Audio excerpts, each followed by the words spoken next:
aula, porque vocês vão precisar disso para poder fazer a atividade que vai ter no final. E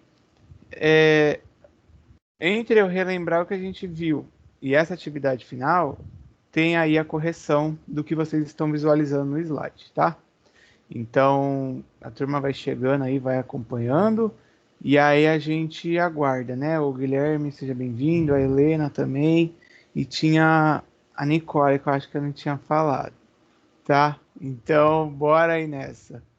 Ficou muito chique, Alexandre. Ó, isso aqui daqui a pouco a gente vai corrigir. Quem não fez, né? Vergonha, hein? Que era para ter feito, que eu dei semana passada as aulas aí para fazer.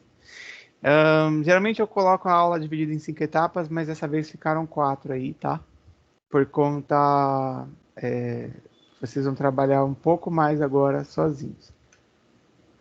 Bom, o aquário, novamente, que eu já tinha falado que eu costumo usar.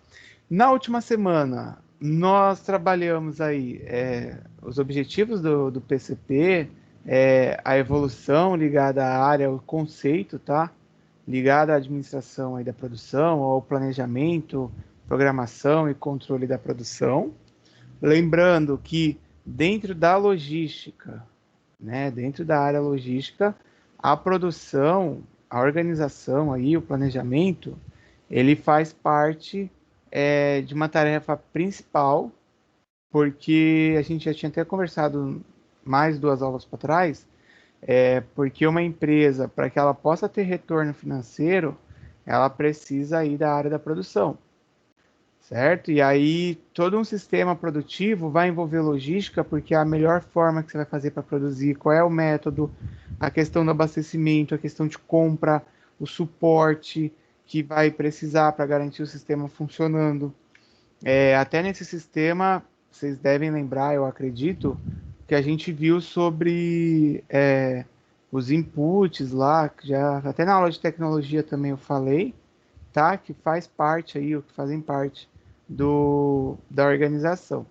Então, dos objetivos aqui, nós chegamos a trabalhar que é o objetivo de proporcionar os recursos aí da melhor forma.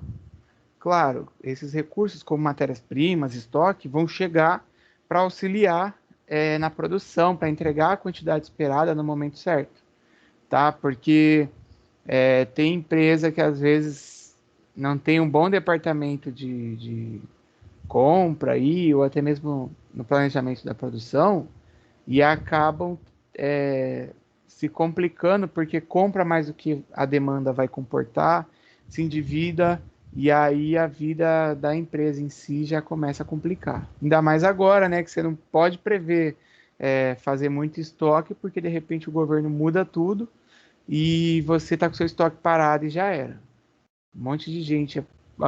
Hoje eu acho que ainda está, né, apesar das restrições, mas algumas coisas ainda estão permitidas, mas a partir de amanhã vão endurecer aí as restrições e tal, e a situação vai complicar um pouco. Então imagina se uma loja de bolo. Eu não lembro aqui em Praia Grande se tem franquias de bolo, mas Santos tem, tirando a sua dieta, e o Planeta Doce lá, que não é franquia, mas em São Vicente tem umas lojas, Santos tem, que é tipo vó do bolo. Aí eles têm em vários lugares do Brasil e é tudo preço padronizado. E aí eles não podem sair produzindo muito diante do fechamento de tudo, porque menos pessoas vão estar circulando. Então, quando eu observo o objetivo da produção, que é eu garantir aí os recursos para que eu faça a produção, para que eu atenda um plano de venda, no caso, eu não tenho como prever o plano de venda, porque agora, né, é todo mundo numa situação complicada. Até ontem à noite eu recebi uma mensagem de um empresário que ele é dono de uma distribuidora e também o pessoal da construtora está com medo, porque eles não sabem se vão poder receber as mercadorias, se vão poder entregar, se vai funcionando. Eu falei, gente, eu procurei, mas eu não vi o decreto está para sair na segunda, né? Que hoje parece que o de Santos já saiu, as cidades estão saindo aí os decretos no dia de hoje para poder garantir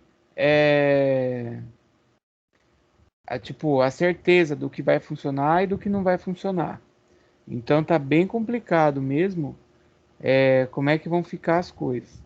Mas eu pensando aí no objetivo da PCP, de eu ter o plano de venda para garantir o funcionamento, preciso pensar no mínimo possível e aí ter ali, né, um plano B para poder, de repente, ó, vendi o que eu fiz, então vou tentar fazer mais um pouco, para evitar de ter prejuízo.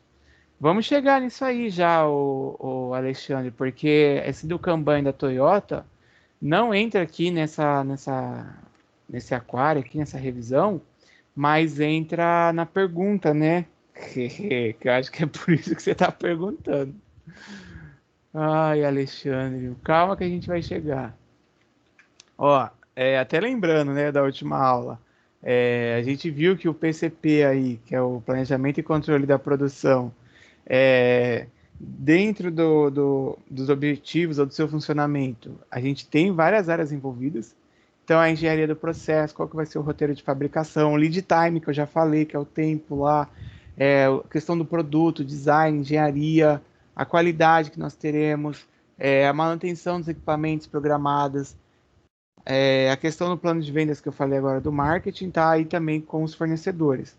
Tem empresa que aproveita esses momentos e elas fazem manutenção do maquinário. Claro, quando ela consegue, né? Porque já que a operação vai ficar de certa forma travada ou parada, ela pega e coloca para fazer a manutenção, que é o melhor momento, já que você tem uma proibição de trabalhar. A sua demanda pode sofrer um impacto, então eles colocam isso. Claro que, né, não é uma atividade como o hospital, que o hospital não vai parar, colocar tudo para fazer manutenção, porque o hospital nesse momento é essencial. Supermercado também. Parece que até nesse decreto, aqueles grandes supermercados que vendem eletrodoméstico e outras coisas do tipo não poderão fazer, porque terão problemas aí com a fiscalização, tá? Ainda, só para a gente finalizar essa revisão aí, nós vimos os três níveis de planejamento, né, ou três níveis hierárquicos. Vocês lembram quais são os três níveis? Alexandre? Alguém? Ninguém lembra? Tático e operacional? Mas era curto prazo, que é o operacional, o tático, que é o médio. Tudo bem, Débora. E a longo prazo. Então, dentro dos objetivos aí também, nós temos os níveis de planejamento para que eu possa garantir o funcionamento, tá? Vocês devem ter visto isso lá, igual a gente falou em PE, né? Planejamento empresarial, empreendedorismo. Mas uma coisa interessante é que nunca, ó, ficou tão evidente a importância do replanejamento. Quando eu falo replanejamento, é assim: olha, daqui até dezembro a meta era produzir 1 milhão. Espera aí, será que agora a gente vai ter demanda para isso? Ou para mais ou para menos, né? Tipo, ó, preciso de mais. Ano passado a empresa do álcool em gel foi para mais, o planejamento que eles tiveram que fazer. A empresa de máscara, de luva, foi para mais. É, Outras empresas de bens supérfluos foi para menos. Então, a gente precisa pensar que dentro da logística, não é porque o plano está lá traçado que eu não preciso rever. Até mesmo na ETEC, uma coisa mais simples assim, a ETEC acabou aí fazendo replanejamento de um monte de coisa, porque não estava previsto, né, a nossa situação. E aí, até, sei lá, o começo de março eu estava naquela, vai voltar, não vai voltar, volta um dia, aí depois já não podia mais voltar.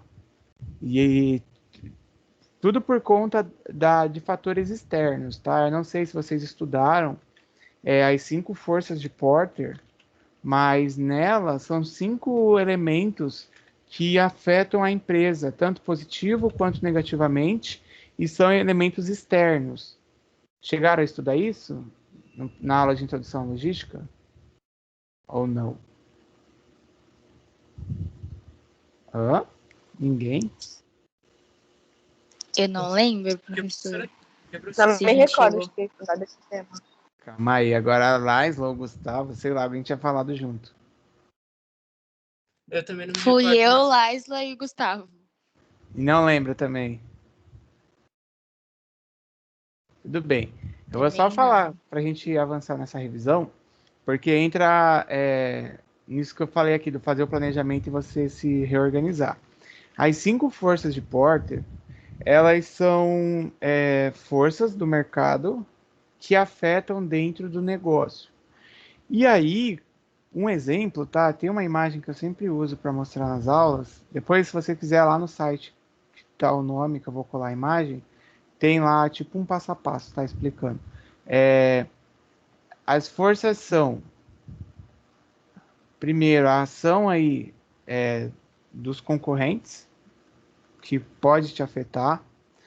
Outra coisa que pode te afetar é o poder dos clientes no mercado, tá? Poder dos clientes, quando eu falo isso, aí você fala assim, mas o cliente tem um poder na empresa? Tem, porque de repente ele quer fazer barganha, quer ir lá no seu concorrente, ver o preço, chegar em você e ficar lá negociando e tal. É uma força de porte que afeta a sua empresa de forma externa. Outra maneira é a gente ter também a entrada de novos concorrentes, ou seja, tem muita empresa que já está difícil com o que tem hoje. Imagina entrando novos concorrentes. O poder também dos fornecedores, somente se o cara, por isso que na aula, eu acho que vocês já viram isso, ou vão ter, ligado à cadeia de abastecimento, supply chain e tal, não pode ficar dependente de um fornecedor. Você ficar dependente de um fornecedor, você pega igual a gente fez aqui, ó, do replanejamento. E aí você vai pensar no nível lá, ó, igual ele tinha perguntado aí o Alexandre. Ó, Alexandre, eu coloquei aqui esse quadro, só para relembrar. Longo prazo, médio prazo e curto prazo, que seria aí os níveis, o operacional, o tático e o estratégico, tá? O último é o estratégico. Então anota aí, ó, operacional, tático e o estratégico. E aí, de repente, eu preciso rever. E o fornecedor falou, olha, a gente não vai aceitar uma mudança. Cara, eu acho que se eu falei, eu só citei, mas eu não lembro de ter parado e explicado, o Pedro. Olhando, se o fornecedor ele tem um poder muito grande, eu vou ficar preso, eu não vou conseguir reorganizar. E isso daí pode atrapalhar, por exemplo, na quantidade que eu vou ter no estoque, o dinheiro que eu vou ter disponível. Então, eu preciso ter mais de um fornecedor e criar um bom relacionamento, que é o que preza, né? O supply chain. Vocês, como alunos aí da segundo ano de logística, pelo menos supply chain, eu acho que já viram. Além disso, o último que eu falo, são 5, né? Esse é o último agora. É a entrada de produtos substitutos no mercado que também podem afetar aí a produção, tá? E claro, a logística como um todo, a organização. Um exemplo eu tenho o arroz. Aí o arroz subiu o preço absurdamente, tal. Ué, vou ter que substituir o arroz por outra coisa porque eu não tenho como comprar. Comprava 20 quilos de arroz, sei lá. Aí não vou ter como comprar, eu consigo comprar 10. Como é que eu vou complementar as outras coisas? Bom, nutricionistas daí da turma, cadê? Mas pensando, né, nesse fator, como é que eu posso colocar assim? Se o arroz é um carboidrato, e eu vi no essa terça-feira essa, quarta-feira essa, que a batata tá R$ 2. Então, ao invés de eu comprar 5 quilos de arroz pagando R$ 25, eu consigo comprar 5 quilos de batata pagando R$ 10. Eita, um exemplo. Aí, acabei de falar, Felipe. Outro exemplo. Você compraria a carne. Aí, um bem substituto da carne bovina pode ser o frango, pode ser a carne suína. Ou seja, produtos substitutivos acabam também impactando. E claro, o próprio macarrão aí, ou a batata, né, o Gustavo, boa, tá? É porque aqui no Brasil a gente tem um hábito de consumo diferente, né? Cada localidade aí, cada país tem o seu hábito. Quando eu fui em Buenos Aires, o prato não é igual aqui. O prato vem tipo uma carne, mas é uma carne bem servida assim, grande, né? E vem batata frita. Eu fui à noite no Dandes, é tipo uma sopa com uns queijos lá. Então cada país tem o seu hábito de consumo, mas é questão de adaptar, tá?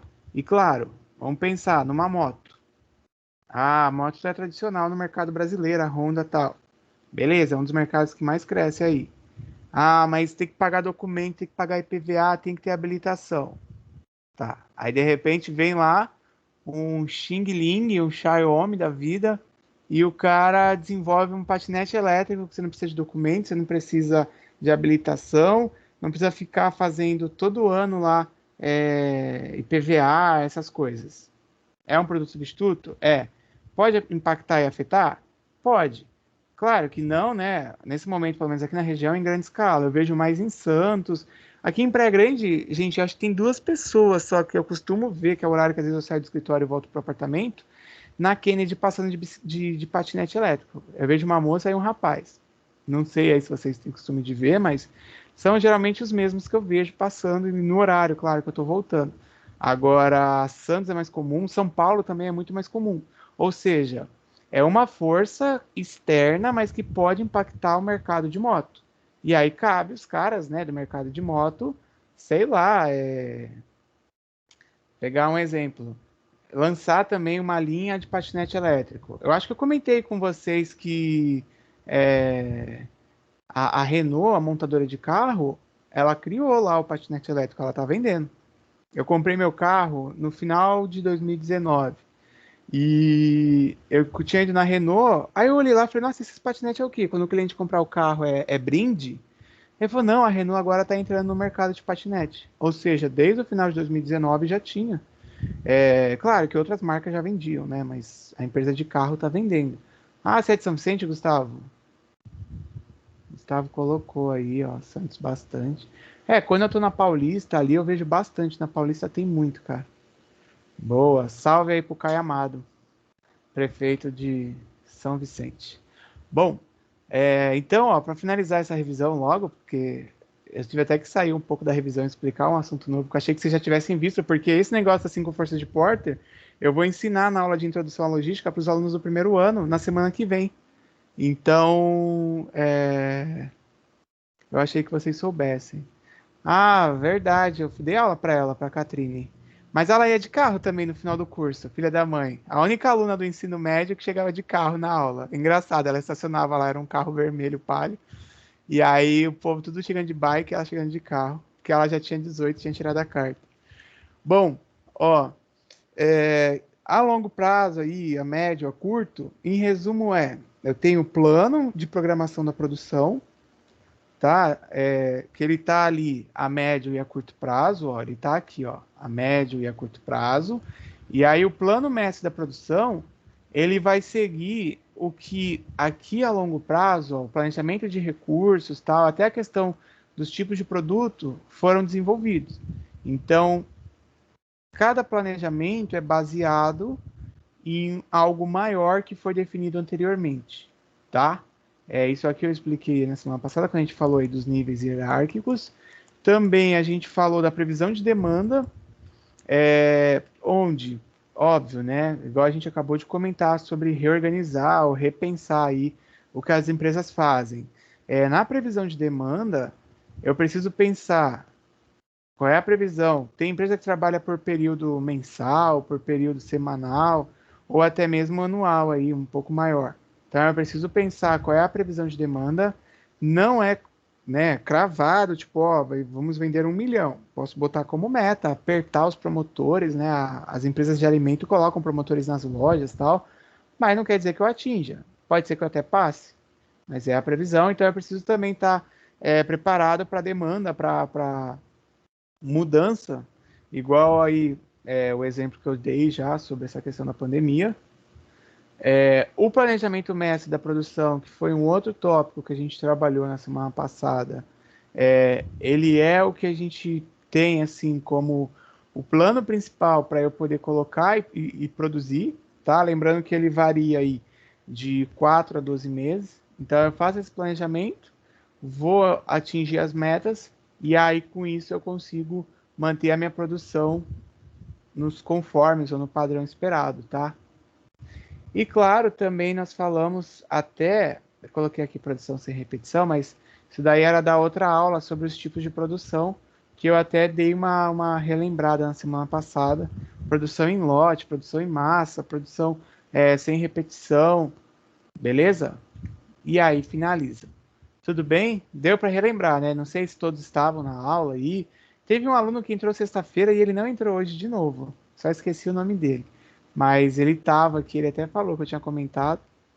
Foi basicamente isso. Obrigado aí pela ajuda de vocês na sexta-feira. Ah, pelo menos você relembrou, Alexandre. Na sexta-feira, porque eu consegui fazer a transmissão pelo YouTube, mas pelo Twitch não deu. Aí eu baixei um programa aqui no meu computador que eu fiz o teste. Quando eu acabei a aula com vocês, eu já tentei pelo Twitch e não deu certo. Mas aí eu taquei ao vivo aqui pelo OBS Studio. Tá aqui, ó, OBS Studio. E aí eu consigo transmitir. Eu coloco um código, que no YouTube tem o código. O YouTube, ele me... Tipo, quando eu vou colocar lá para fazer a transmissão ao vivo, ele me manda, aí colo nesse negócio, e aí tudo que eu estou transmitindo, ele transmite ao vivo. Ou seja, se algum aluno não tiver conseguindo acessar o Teams, que me avise para que eu faça a transmissão ao vivo agora pelo YouTube, tá? Ah, cara, não sei, ele não estava conectando com o YouTube, não estava indo, aí eu desisti. Como já tinha conseguido por esse, eu deixei e foi. Mas obrigado aí, porque eu lembrei até que na semana passada eu tinha pedido aí para vocês uma ajuda, tá? Vou abrir o texto da Toyota para fazer a leitura e fazemos a correção e vocês vão agora entender aí melhor, né? Quem não conseguiu fazer, claro, aí a gente vai tirando as dúvidas, ok? Peguem aí suas anotações, suas correções e fé no pai que vai. Quem tiver até a possibilidade de ajudar na leitura, pode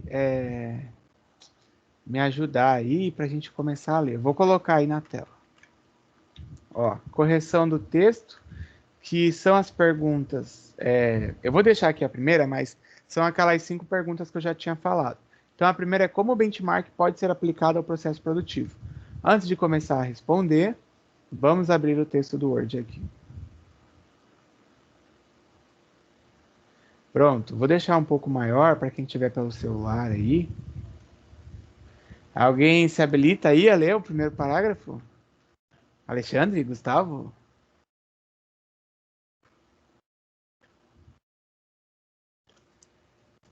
Não? Eu vou, professor. Bora, Professor, eu vou. pai que vai. O Império Americano do automobilismo ensinou muito para o mundo, principalmente para os japoneses no pós-guerra, onde a produtividade não era boa se comparada à Alemanha e aos Estados Unidos. Continua? Pode, por favor. A Toyota fez conhecer todos os processos e rotinas americanas para alavancar sua produção. Isso, obrigado.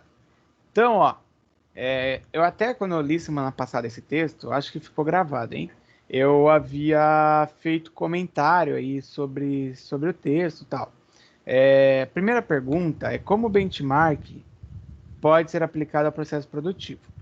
A Toyota, né, montadora japonesa, e lembrando, o Japão, depois da Segunda Guerra Mundial, precisou ser reconstruído. Há todo um fator por trás disso, a questão do país ter tido aí a questão da falta de recurso e ter aprendido a se adaptar com isso.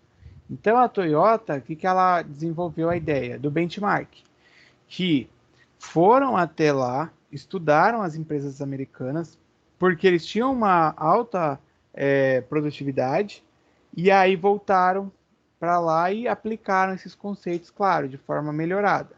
Então, como o benchmark pode ser aplicado? O benchmark, ele é um método aí que vai fazer o mapeamento dos processos, ele vai conhecer como é que funciona, ele vai trazer esses procedimentos da melhor forma para dentro da empresa. Então, em qualquer processo produtivo, eu consigo aplicar o benchmark? Consigo. Mas a gente precisa pensar assim, quem é que eu vou me basear, tá? Porque se eu vou pegar a empresa e me baseio por uma que não é referência no mercado, não vou conseguir ter muito sucesso, porque eu vou pegar qual processo ali que eu vou trazer para minha empresa que não dá certo. Então, eu preciso também pensar nisso. Eu estou com um grupo de TCC que eu estou orientando, que eles vão aplicar o benchmark. E aí, eles querem aplicar numa moça lá, que ela tem uma empresa de delivery de manicure. E nisso ela monta todos os negócios dela tal, e vai até as pessoas. E eles pegaram como referência. Nossa, eles mudaram a empresa, gente. Mas eu não lembro agora. Antes eles estavam trabalhando com a Sodier porque eles iam aplicar numa empresa de alimentação. Como eles mudaram, agora de cabeça eu não vou me recordar. Mas eles se basearam numa empresa que é referência de mercado e vão pegar as melhores práticas aí e vão adequar. E não é a empresa de manicure, tá? E vão adequar à empresa de manicure. Então, eu fazer o benchmark, eu pensar no programa de produção aí, no sistema de produção, eu pensar de olhar as melhores práticas, os métodos, trazer para a minha empresa e aprimorar. Ah, então quer dizer que, tirando a produção, na logística como um todo, eu posso fazer isso? Posso. Quantas prefeituras que já não fizeram isso baseado em outros modelos de transporte ou em outras cidades, tá? Um exemplo até, Prefeitura de Curitiba, quem já foi para Curitiba aí, usou o transporte lá, sabe. Lá é modelo no Brasil, há muitos anos. Eu não lembro agora o nome do prefeito lá, não é o Goura, é o outro lá, que era um prefeito bem velhinho lá. Ele até disputou a eleição aí esse último ano. E ele, quando foi prefeito, ele é urbanista, né, esse senhorzinho. Ele foi prefeito já por acho que 4 vezes lá. Não, o Ciro Gomes é do Ceará, de Fortaleza lá. É Curitiba que eu tô falando. Esse senhorzinho que foi prefeito, ele implantou na época um sistema de transporte que foi padrão. Ah, foi o Greca, foi o Greca. Bom, eu não lembro agora se foi o Greca mesmo, mas ele implantou um sistema de transporte que integrava, tipo, quem já foi em Curitiba já deve ter visto que lá a cidade tem tipo uns tubos assim de vidro para você entrar, claro, tem a catraca, né, você passa, tem tipo uns tubos, e aí esse modelo de integração de transporte, você só paga uma passagem sem precisar ter terminal. Não é igual aqui para Grande, você tem que ir do Tatico é ali pro Tudo de Bastos. Lá não. Lá é sem ter um terminal, tá? São as integrações dentro aí desses tubos e várias cidades. Foi o Greca mesmo, eu acredito. Várias cidades, elas fizeram esse processo de integração seguindo o mesmo molde de Curitiba. Porque Curitiba é uma cidade que quando, né, é uma cidade grande, quando ela, e tem a região metropolitana também, quando ela pensou, como é que eu vou dar mobilidade porque uma hora minha cidade vai crescer? Eles fizeram isso. E aí o Rio de Janeiro usou isso. Por exemplo, quem já foi, né, um dia vocês vão quando passar a pandemia. Claro, quem não foi. Lá na Barra da Tijuca, gente, a Barra da Tijuca é um lote desgraçado para chegar lá. Com 18 anos, eu fui em um campeonato lá, surfar com um amigo meu. A gente saiu do centro do Rio, que o aeroporto é no centro, a rodoviária é no centro. Para você ir até lá, você tem que pegar um ônibus que, se você não pegar no centro, for pegar, por exemplo, em Copacabana, você tem que pegar 2, 3 ônibus, e é um rolê desgramado, porque você vai dar uma volta, aí, tipo, quando você achar que vai chegar, o ônibus corta para dentro, porque é tudo área de restinga. Ele não segue o caminho. Aí ele vai por dentro, acho que é Nações Unidas, o nome da avenida lá. Uma coisa do tipo, assim, o nome.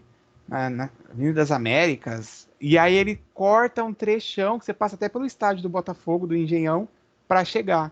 Para conectar isso, o que o Rio de Janeiro fez? Até como exemplo do benchmark.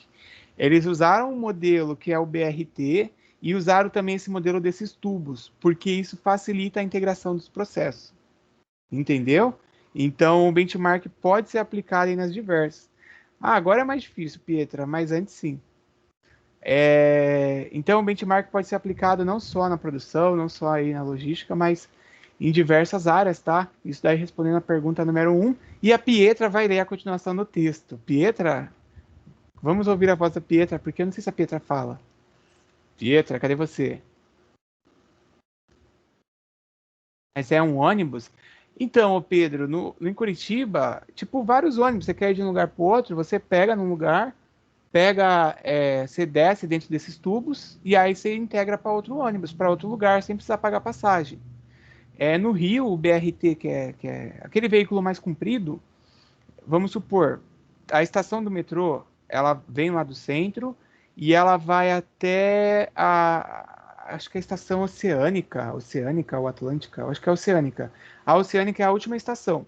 Nas Olimpíadas, era, né, claro, como muita coisa nas Olimpíadas não aconteceu, Pietra, se prepara que você vai ver. Como nas Olimpíadas não aconteceu, o metrô era para ter expandido. São Paulo também expandiu e tal. E aí, quando você sai da última estação, que é a Oceânica, que é na Barra da Tijuca, já só que é bem no comecinho, você precisa pegar ônibus para ir para o resto da Barra, tipo para Barra, para o Recreio, lá para Grumari, onde a Globo costuma gravar é lá. E aí é só usando os ônibus. Então eles colocaram um BRT que integra com o metrô. E aí quando ele vai para essa avenida que eu falei, que é um rolezão, a maior parte da população tá lá do Rio. Por isso que é importante você pensar nessa integração. Ah, tudo bem, Kathleen. Só porque eu escolhi você. Bora, Pietra, vamos lá para a gente avançar na correção. É a partir pra eu daí. ler qual parte, professor? Aqui do título, ó, a partir daqui. Sistema Toyota de produção. Tá bom. O sistema Toyota de produção. O modelo Toyota pode melhorar drasticamente em qualquer ambiente, eliminando o desperdício de tempo e de recursos, construindo qualidade nos sistemas no local de trabalho, descobrindo alternativas confiáveis de baixo custo para a tecnologia nova e dispendiosa. Isso. Aperfeiçoando processos administrativos, construindo uma cultura. Professor, tem 2 vezes cultura, tá certo? Oi, tá errado, bem lembrado. Cai disfarça. Construindo uma cultura de aprendizagem para melhoria contínua. Perfeito, obrigado, Pietra. Imagina. Então, ó, essa aqui, claro, né, era uma pergunta até, de certa forma, mais pessoal, porque assim, o que você, né, achava mais importante aí desse sistema de produção da Toyota? Se quiser escrever no chat, ou se quiser falar, né, Kathleen, se quiser escrever, tudo bem, mas eu, por exemplo, eu considero aí que a maior contribuição da Toyota, ou o grande ponto aí que ela trouxe, foi a questão da eliminação do desperdício e o just-in-time. Para mim foram esses dois, porque muitas empresas desperdiçavam muitos recursos, principalmente recursos que eram recursos perecíveis, ou, vamos supor, eu vou colocar na produção. Da minha empresa a gente faz também impressão de alguns materiais, tipo adesivo e tal. E não é o foco da minha empresa é parte de campanhas de divulgação, mas eu acabei colocando isso porque eu precisava e muita gente pediu, então ficou. Mas um exemplo que eu até uso isso é assim, você tem um rolo gigantesco lá, 100 metros, e é da altura da Helena. Helena, eu lembrei de semana passada que eles falaram de você. É 1,5 m aí, quase, o tamanho do rolo, a altura, que vai na máquina, né, na plotter. E aí, se eu vou imprimir só um adesivo, que, sei lá, ele não dá nem meio metro quadrado, nem dá de ponta a ponta, o resto que ficar eu vou acabar perdendo, eu vou desperdiçar. Então, dentro do processo, eu acabei juntando clientes para poder fazer. Ou se o cliente fala que está com pressa, ele vai pagar o preço da sequência ali, da metragem completa de ponta a ponta. Porque senão, o desperdício é muito grande de material. E aí, no final do dia, você tinha metros assim jogados fora por não observar isso. Então, todas as empresas elas precisavam observar essas questões. Vamos supor, a Kathleen faz bolo. Aí vai fazer aí e tal. Só que ela usou o ingrediente, aí sobrou lá o leite, ficou um pouco, ficou um ovo. Por que ela não adequa uma receita de um mini bolo? Por que não adequa num muffin, né? Sei lá, cupcake.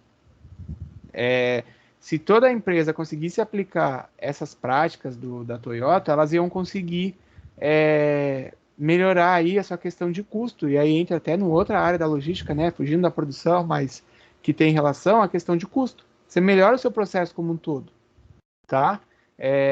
Eu, nas campanhas que eu faço, por exemplo, tinha a faculdade de Caraguatatuba. E quando eu ia fazer para eles a faculdade de São Sebastião também pedia. E às vezes eu estava aqui e eu falava, gente, por que não juntar a ação dos dois caras? E aí, tipo, num dia, já que eu ia para lá, ia gastar gasolina uma vez só, pedágio para voltar, que tem pedágio ali em Guarujá, para voltar, uma vez só. Então eu ficava hospedado lá, às vezes eu ficava em Caraguatatuba, era difícil eu ficar em São Sebastião, lá em Maresias era difícil. Mas aí eu fazia toda Caraguatatuba, que era mais longe, no outro dia eu fazia São Sebastião, e aí era mais próximo para voltar para cá, né? Porque depois já vem Bertioga. E aí eu voltava, ou seja, você consegue otimizar o seu processo, tá? Então é importante aí de você fazer. Olha, Kathleen, Masterchef, hein, gente? Bom, prosseguindo então. Então essa pergunta que a gente falou foi a segunda. Alguém quer colocar aí a característica que achou mais importante? Colocaram mais alguma coisa? Não? Sim? O professor, eu coloquei a mesma que o senhor falou, de economizar tempo e abaixar o custo dos recursos, porque já diz, né? Tempo é dinheiro. Sim, sem dúvida, o Alexandre. E isso também pega um ponto muito interessante que a gente pensando assim, o mundo, né, lá na era da Revolução Industrial, do James Watt, da máquina a vapor tal, era uma coisa. Hoje é muito mais integrada, a competição é muito maior. Então, se eu estou perdendo dinheiro por alguma besteira, é igual esse exemplo que eu falei, o meu concorrente pode ser que o cara tá aproveitando tudo que ele tem e ele tá ganhando mais dinheiro. E aí, se ele tá ganhando mais dinheiro, ele consegue até também vender mais barato. E nisso eu fico para trás. Então, vocês pensarem na logística, tem que pensar aí como um todo, em vários fatores. Até às vezes é engraçado no TCC que o pessoal faz umas perguntas de algumas coisas e fala, gente, vocês já pensaram em tal coisa? Como tal coisa impacta? Como tal coisa afeta? Ai, nunca pensei. Então, precisa pensar, porque é uma série de fatores que às vezes você deixa de tomar essa decisão e que isso acaba te afetando, te impactando, tá? Olha, ele colocou a eliminação do desperdício, Pedro. Tá, questão dos funcionários, ó, do padrão cultural também é interessante, o Pedro. Ó, tem empresa que aí o cara coloca lá, vai ter a cultura, né, de eliminação de desperdício, beleza. Aí vamos supor que começa a trocar os funcionários. E aí o funcionário entra lá, o cara ele não tem a menor ideia sobre trabalhar, eliminando desperdício, ele joga fora sem saber se aquilo ali vai ser reaproveitado ou não. Ele não tá nem aí. E aí o resultado que a gente tem é um só. A empresa, aquilo que está sendo planejado não está sendo cumprido e ela apresenta problema. Tá? Tudo bem? Vamos para a terceira pergunta. Mais alguém quer contribuir com alguma? O Alexandre quer que mande o MB para casa dele. Vamos ver como é que vai ser aí, Alexandre, o seu desenvolvimento. Débora, você quer ler para a gente agora a continuação? Claro que quer. Obrigado, Débora. Just in time. Leio sim, professor. A Bora. base do sistema de produção do Toyota é a absoluta eliminação de desperdício. Para isso, dois pilares dão sustentação a isso, que é o just-in-time e automação ou automação com um toque humano. Beleza. Aí. Estou escrevendo aqui pro Lucas. Ó, então... Ué, mas você não terminou. Não estava aparecendo para mim. Não tá? Peraí. Agora E agora? foi. Vai, fé em Deus. Just-in-time significa que em um processo as partes corretas, a montagem alcança a linha de montagem no momento em que são necessárias e na quantidade necessária. Uma empresa que aplica esse fluxo na sua totalidade pode chegar a estoque zero. Para se ter sucesso é necessária uma mudança cultural na empresa. Boa, obrigado, Débora. Ó, o Just in Time, então, a gente consegue aí otimizar o processo, né? Chegando ou trabalhando a custo zero, tá? Então tá aqui nessa terceira pergunta, acredito que vocês tenham colocado aí, até o Alexandre que tinha perguntado. Alexandre, se tiver dúvida ainda, você vai falando. Mas a custo zero, o Just in Time é muito útil quando eu tenho um processo que eu consigo trabalhar de forma enxuta, tá? Se eu consigo trabalhar de forma enxuta, quer dizer que eu vou otimizar os meus gastos, ok? E aí também vocês precisam pensar no seguinte ponto. Como é que eu posso colocar assim? Se a minha operação é uma operação complicada, no sentido de que não tenho como prever a demanda, não tenho como saber se o meu fornecedor vai entregar, eu preciso rever tudo. Rever o fornecedor, buscar um fornecedor que seja de confiança, que o cara entregue no momento certo, para que eu consiga aplicar o just-in-time, tá? Porque o just-in-time é eu trabalhar com estoque zero, até mesmo aquele sistema de produção por encomenda. Recebo e envio, tá? Recebo, produzo e envio. Ok? Cadê o nosso aluno do carro dos Velozes e Ovos lá? Quem era o aluno que tinha falado isso semana passada? Não tá aí? Fui Não, eu, né? fui eu, fui eu. Ah, bora, pode ler. Era você mesmo que eu queria que lesse. Obrigado, porque o Ah, carro dos Velozes e Ovos está aqui na minha porta, passando aqui na rua lateral, na verdade. Bom, bora aí, é o Gustavo? Não, Lucas. Lucas Borba. Bora, Lucas. é a Beleza, né, Kanban? gente? Espera só um pouquinho. Isso. Ô, Lucas não, ô, turma. Beleza do Just in Time, né? Ninguém falou nada, mas amém. Ó, era a questão 4, a 3 eu fiz. A 4 eu acho que é agora, Alexandre, que a gente vai chegar, ó. Tcharam! Bora, ô, Kanban. Lucas. Kanban. O Kanban é meio usado para transmitir informações sobre apanhar ou receber a ordem de produção. Isso se dá através de cartões. Faz o SPT fluir suavemente. Beleza. Quando é o SPT, é o Sistema de Produção Toyota. Não esqueçam, hein? Bom, o Kanban, ele é a produção através de cartões. Então, eu tenho uma ordem, uma sequência ali que eu vou usar através do Kanban. Porque eu deixo a informação disponibilizada através de cartões, com o início da produção, com o término da produção, e isso daí me ajuda bastante para eu poder organizar o meu processo, tá? Infelizmente, né, nesse momento aí, a gente não consegue levar vocês para uma visita técnica. Apesar que na escola, às vezes, é um pouco mais burocrático de conseguir colocar, né, tipo, a turma na visita, porque a outra turma eu tentei umas 500 vezes levar eles, eu tive muita dificuldade de levar. Que foi até a turma da Kathleen aí, quem falou a Kathleen aí quase agora, deve ter deve conhecer ela, né? E aí eles tiveram dificuldade para poder participar de visita, mas quando os alunos vão nas visitas comigo lá, ou pela escola mesmo, eles acabam visualizando muito bem isso daí, como é que funciona, tá? Cleiton, Cleiton é gente boa, tenho ele aqui no Facebook, eu acho, no Instagram, sei lá. Eu dei aula para essa turma. Eu tenho até foto aqui de atividades que a gente fez. A gente sempre fazia várias atividades práticas na aula. Eles construíam coisas. Os caras construíram. Eles tinham um desafio de transportar, né? Era aula de transportes, né? Do terceiro ano. De transportar de um ponto a outro com menor perda, menor desperdício e tal. E aí eles tinham que criar os veículos deles para poder fazer isso. Meu, ficou muito da hora. Eu tenho as fotos aqui. Depois, em outro momento, eu posso mandar para vocês. Ó, eu colei aí o exemplo do. Caramba, o exemplo do Kanban. Quem tá aí olhando o chat deve ter percebido, tá? Colei o Kanban, porque o Kanban você vai usar mais ou menos essa sequência. O que você vai fazer, o que você está fazendo, o que está aprovado e o que está feito. Se não, imagina uma fábrica gigantesca e você não consegue controlar tudo. Entendeu? Então fica complicado aí de você fazer esse controle. E o Kanban ele auxilia.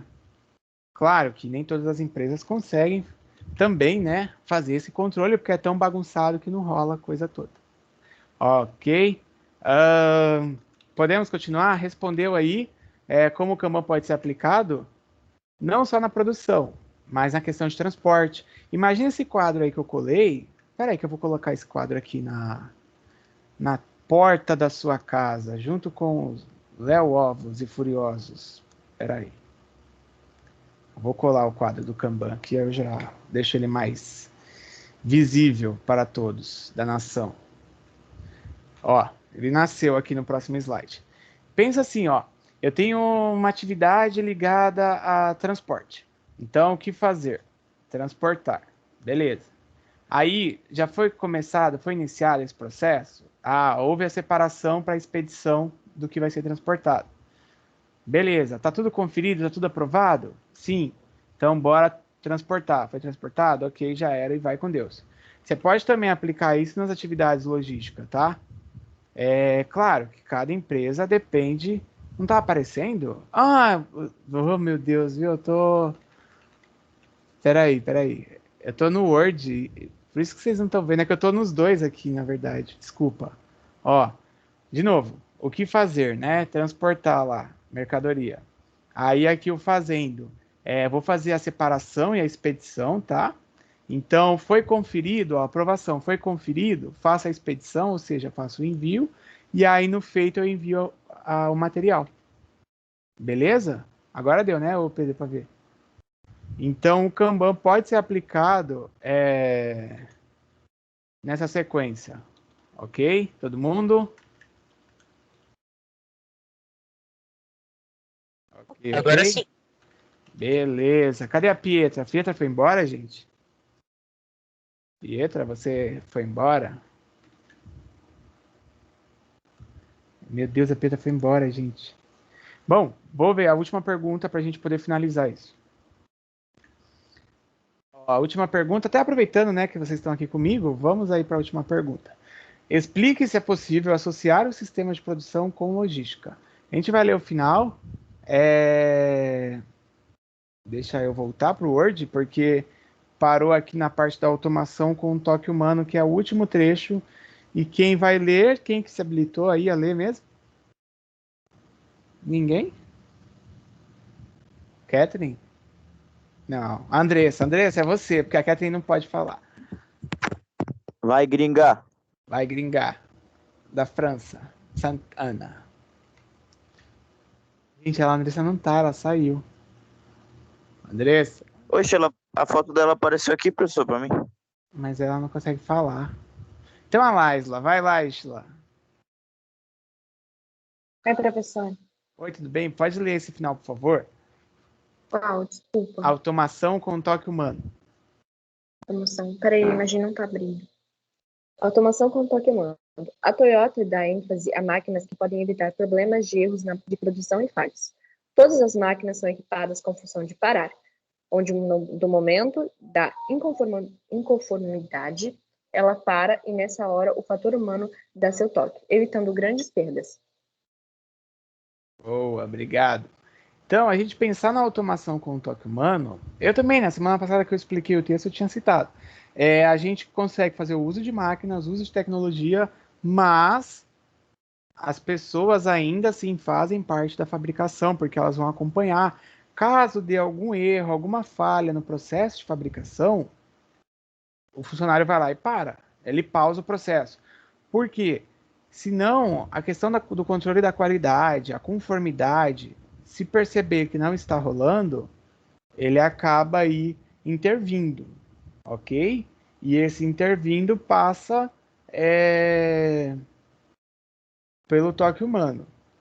Claro que se a gente pegar para responder a número 5, que é explique se é possível associar o sistema de produção com a logística, a gente já colocou isso de forma generalizada em todas as respostas, mas sim, é possível porque o sistema de produção, para que ele funcione, ele precisa de logística, ele precisa de uma sequência, ele precisa de processos que aconteçam como abastecimento, como processo de ressuprimento lá no fornecedor de matéria-prima, de eu pensar como é que vai funcionar a minha cadeia produtiva e logística depois que eu produzir, para evitar de ficar com tudo isso parado, tá?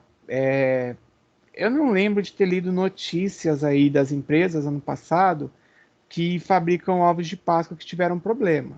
Eu não lembro.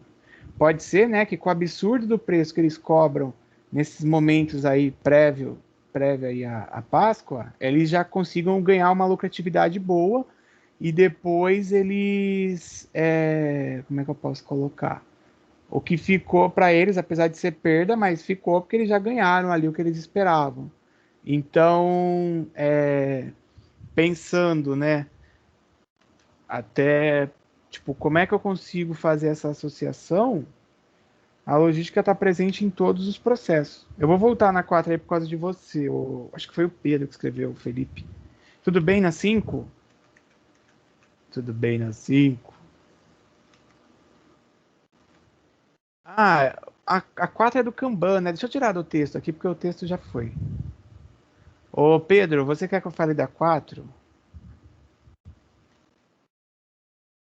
Pedro.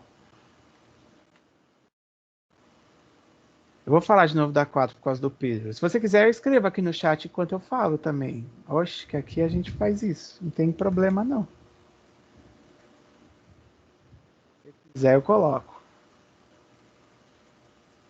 Ah, o que é para escrever? Como o Kanban pode se aplicar em atividades logísticas? Eu dei o exemplo naquele quadro, né? Eu falei que o Kanban pode ser usado nas atividades para que haja o controle e acompanhamento de cada etapa, entendendo o início do processo, o meio do processo e o final do processo, que fica isso claro, ou fica descrito para as pessoas. Beleza? Beleza também a Kathleen? Tá? O Kanban permite o acompanhamento, a leitura do processo aí quando você tem um start no início, no meio e no fim, porque essa seria a resposta. Agora sim, complementando, nas empresas, com a troca de turno, principalmente nas indústrias, né? Igual eu tinha citado o exemplo da indústria, com a troca de turno, imagina, chegou um cara que pegou, né, literalmente lá a produção em andamento. Como é que ele vai saber o que já foi feito, o que não foi feito, o que precisa ser alterado, melhorado? Não sabe. Então, por este motivo que eu falei que o Kanban é importante para qualquer empresa, porque ele vai permitir que você acompanhe aí. São quadros. Na fábrica da Coca-Cola, tinha o quadro do Kanban bem grandão lá no sistema produtivo lá deles, quando a gente entrou no chão de fábrica, que dava para visualizar.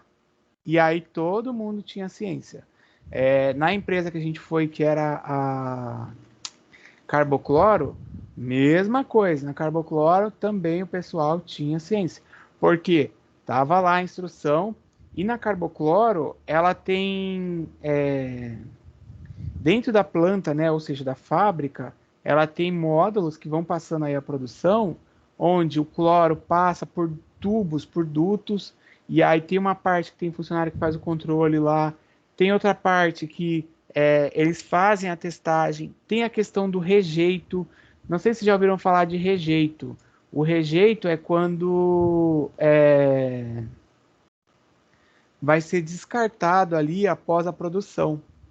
E aí, no rejeito, eles também fazem a testagem. Já que a gente não vai lá, né, eu já vou até adiantar aqui a forma que eles trabalham lá, tal. Mas é assim, o rejeito é aquela, depois de terem fabricado o cloro, né, eles jogam fora o que ficou, que vai com água, tal. E aí lá na Carbocloro existe um espaço que os visitantes podem, né, a gente vai andando nesses vários módulos aí e vê. Os visitantes podem ver um aquário. Aí você pensa assim, nossa, mas tem um aquário aqui, então quer dizer que é para os funcionários olharem, ou o aquário é para enfeitar aqui, no caso de visitas tal. Não. O aquário ele é a cobaia da Carbocloro. Por que cobaia? Todo mundo sabe, né? Cubatão tá ali na área de manguezal. Manguezal que uma vez vai desembocar no mar. E também tem a questão dos rios da região, que a gente tem muita parte de abastecimento de água de Cubatão. Aí o aquário é assim, quando tem o rejeito da produção, a água passa parte por esse aquário, porque a água é tratada antes de ser despejada, hein?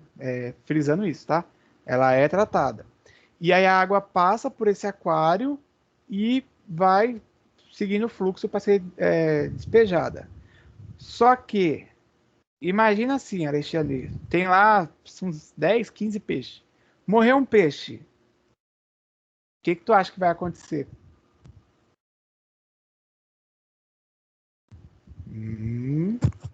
Ele vai virar comida dos outros, não vai? Se morreu o peixe? Se tiver outros peixes peixe dentro do morrer. aquário. Negativo. Quem que falou aí? Teve uma voz feminina? Ou não? A Laisla. Se o Oi, peixe Laís. morrer, professor, as pessoas vão reparar e vai começar a pesquisar a qualidade da água. Vendo que a água tá poluída. Exatamente, ó. A pessoa não vai comer o peixe, Alexandre, porque aquela água que está ali passando, que é o peixe usado aí como cobaia, quer dizer que se houver algum erro no rejeito ou no descarte, e que poluição, como eu falei, né, antes, vai para o mangue a água, vai para rio, vai desembocar no mar. Se der algum problema, alguma falha, algum erro, cara, para tudo, porque vocês estão poluindo. E aí tem a CETESB que faz o controle. A CETESB é a companhia lá de. Que faz a questão da conferência ambiental no estado de São Paulo, né? A CETESB tem a bandeira das praias, aí vocês já devem ter visto, vermelha, verde e tal. E aí a CETESB faz esse acompanhamento. Se a água passou, o peixe morreu, eles já param tudo, colocam barreiras de contenção para evitar de que contamine todo o resto. Entendeu? Não, as pessoas veem os peixes ali andam pela fábrica. Os peixes estão lá. Só que assim, é mais fácil você pegar aqueles peixes que são de cativeiro, botar eles no aquário e se morrer, morrem aqueles peixes de cativeiro do que toda uma espécie, às vezes, que está em extinção. Já viram em Cubatão que tem aquele. Nossa, eu ia falar lobo-guará, nada a ver. Que tem o guará vermelho, aquela ave que só tem em Cubatão. Ela é toda vermelha. Às vezes, quando eu vou para Santos, ali pela rodovia, que você passa tipo a Imigrantes, vai por São Vicente e vira ali para Cubatão, às vezes eu vejo alguns. Vou colocar uma foto do guará vermelho. Você nunca viu porque ele estava em extinção, mas ele está aparecendo. Mas toda a poluição, todo o cenário produtivo de Cubatão, gente, impactou muito negativamente nisso. Ocorreu a extinção das espécies lá em Cubatão. Eu vou colar uma foto para vocês verem, tá? Mas é claro, eles precisam ter o controle. Então, dentro da minha produção, pensando na logística, eu também tenho processo de qualidade. E aí, se eles não têm esse controle e joga de qualquer forma, vai virar aí um The Walking Dead em Cubatão, né? O pessoal já gosta de falar mal das pessoas de Cubatão por conta de toda essa questão de poluição. Fala, Laisla. Ó, eu vou colar um negócio pra Pietra ver. Laisla. Lembra daqueles negócios, daquele incêndio que teve em Santos, que matou vários peixes, ficou queimando por vários dias? Sim, verdade. Foi dos silos de combustível lá em Santos. Isso. Porque ali, na verdade, foi na divisa, né? Na divisa ali de Santos com Cubatão, tem uns silos, que são silos de armazenamento de combustível. E aí teve um problema lá, que parece que foi um erro até de funcionário, e houve uma explosão. Só que como tinham muitos combustíveis, né, ali, muitos litros, aquilo ali demorou muito tempo para finalizar a queimada. E aí ficou rolando, né? Eu acho que foi quase uma semana de incêndio. A CETESB fez todo o controle e tal, para poder tentar evitar de ter grandes impactos, né? Ou maiores, porque já teve um impacto ali. Mas foi mesmo. No Porto de Professor, Santos não foi tem mais de um também. mês? Cara, eu não lembro. Eu sei que durante uma semana que eu ia para a ETEC de São Vicente, lá eu vou à noite, né? Aí eu vi, assim, eu passava na Ponte do Mar Pequeno, eu vi o fogo lá. Primeiro dia mesmo que eu fui, eu falei, gente, o que tá acontecendo? E aí, depois saiu a notícia e tal, mas eu não lembro. Mas demorou para fazer o rescaldo, porque existe o rescaldo, né? Que o rescaldo é quando aquele fogo alto diminui, tipo, fica pegando, mas nem tão aparente. Entendeu? Então pode realmente ter ficado mais de um mês. Porque é igual quando pega fogo, geralmente vai. São Vicente, há pouco tempo, teve incêndio numa das comunidades. Apesar de aparentemente o fogo não estar aparecendo, mas por baixo ali das cinzas tal, tem o fogo. Então eles precisam fazer o rescaldo para manter aquilo refrigerado. Entendeu? É por isso. Ok? Beleza. Viram aí o guará vermelho, né? O guará vermelho é essa ave que aparentemente só tem em Cubatão, que ela havia sumido, mas que ela voltou. Mas, né, claro, não há como descuidar, porque se descuida, a gente corre o risco aí também delas não existirem mais. Por isso que a produção, não sei aí de vocês, se já olharam lá pro lado de Cubatão e tal, mas sempre tem uma chama que fica lá acesa, lá que é por conta das indústrias. Aí, a produção em si, ela se modernizou muito desde a época da Revolução Industrial, controles, filtros, uma porção de coisas que dão suporte. Não é o lobo-guará vermelho, não, é o guará vermelho. O nome é só guará vermelho, esquece aí lobo-guará vermelho. E eles colocam filtros, tá, gente? Colocam filtros nas chaminés. Por exemplo, todo dia à noite eu vejo aqui, quando eu olho aqui da sacada, é que agora, durante o dia, é mais difícil. Dá pra ver, ó, eu tô vendo aqui, eu tô olhando aqui pela sala aqui, dá pra ver, mas bem fraquinho, tá meio com neblina pra lá pra serra, mas aquilo ali, apesar de estar queimando, mas existem filtros que garantem, tipo, que não seja jogada tanta poluição. É jogado? É jogado. Cara, não que explode a cidade, mas eu não sei não.